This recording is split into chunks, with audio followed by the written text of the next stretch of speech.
Guys welcome back to another video. ఈ వీడియోలో నేనైతే కొన్ని విషయాలు మాట్లాడబోతున్నా. నేను దేనికోసం మాట్లాడుతానో జాగ్రత్తగా వినండి. వీడియో అన్ని వరకు చూస్తే మీకు క్లియర్గా అర్థమవుతుంది, ఓకేనా? అండ్ అంతలో నేను ఇది సర్దాలి. నాకు ఈ డ్యూటీ ఒకటి ఉంది. నెక్స్ట్ దీంతో పాటు ఇది సర్దుతో నేను మీకైతే చెప్తాను. అండ్ ఎక్కడ వాయిస్ క్లారిటీ లేదు, నెక్స్ట్ డిస్టర్బెన్స్గా ఉంది అని అనిపిస్తే వీడియో చూడొద్దు, ఆపేయండి. ఇక్కడ నుంచే మీకు డిస్టర్బెన్స్గా అనిపించి చూడాల్సిన అవసరం అయితే లేదు, ఓకేనా?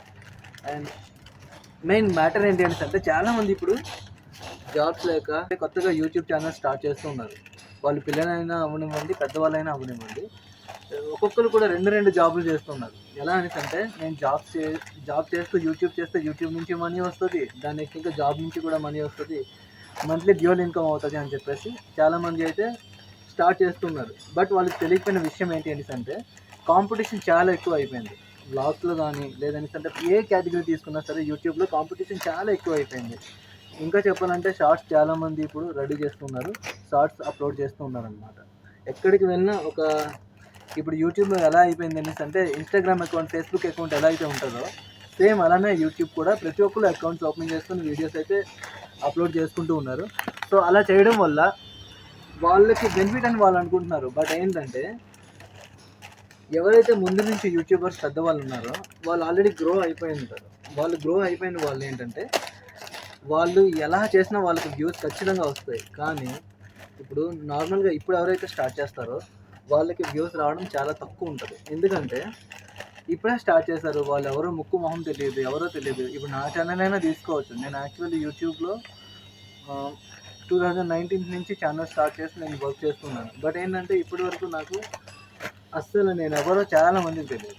అసలు నేను ఛానల్ చేస్తున్నాను అనే విషయం నా ఫ్రెండ్స్లోనే చాలామందికి తెలియకపోయి ఉంటుంది ఇప్పటి వరకు.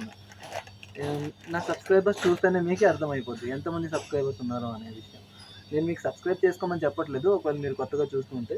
బట్ నేను చెప్తున్న విషయం ఏంటంటే 100 మంది ఒకే దాంట్లోకి వెళ్ళారని అంటే 101వ వాడిగా నువ్వు మళ్ళీ దాంట్లోకి వెళ్ళాలని నువ్వు ఎప్పుడు ట్రై చేయొద్దు. అలా ట్రై చేసామని అంటే ఏమవుతుందో తెలుసా, టైం వేస్ట్ అవుతుంది. మెయిన్ ఇప్పుడు నీ అసలైన ఏజ్ ఇదే. ఇప్పుడు ఒకవేళ నువ్వు ఎంగేజ్లో ఉన్నావు అంటే చిన్నగా ఉంటే పర్లేదు, కానీ ఎంగేజ్లో ఉన్నావు అంటే ఇప్పటి నుంచి నువ్వు చేసుకుంటూ వెళ్తూ ఉన్నావు అనుకో, అప్పుడు నీ టైం వేస్ట్ చాలా అవుతుంది అనమాట.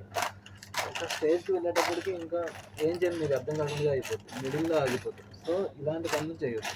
ఇందాక నేను ఇన్స్టాగ్రామ్ స్క్రోల్ చేస్తూ ఉంటే నేనైతే ఒక రీల్ చూస్తాను. ఆ రీల్ చూసాక నాకైతే షాకింగ్ అనిపించింది. ఎందుకో తెలుసా, ఆ రీల్ ఇక్కడ పెడతాను, ఒకసారి చూడండి. দরজা খুলে গেল, দরজা খোলার সময় কিন্তু একটা শব্দ হবে, টুক টুক শব্দ। ব্যারাকপুর রেল স্টেশন, 4th নম্বর রেল స్టేషన్, শিয়ালদা থেকে రాణాఘাটের పথে ఏసీ లోకాలే. చూస్తారు కదా, ఈ కొద్ది సెకండ్ల వీడియో చూస్తేనే ఫ్యూచర్ ఎలా ఉండబోతుందో మనకు అర్థమైపోతుంది. ఈ వీడియోకి అయితే ఇంతే. ఒకవేళ ఇంకా మీకు యూట్యూబ్ చేయాలి, ఇంకా బాగా గ్రో అప్ అవ్వాలి అని అనిపిస్తే ఖచ్చితంగా చేయండి, తప్పే లేదు, ఓకేనా?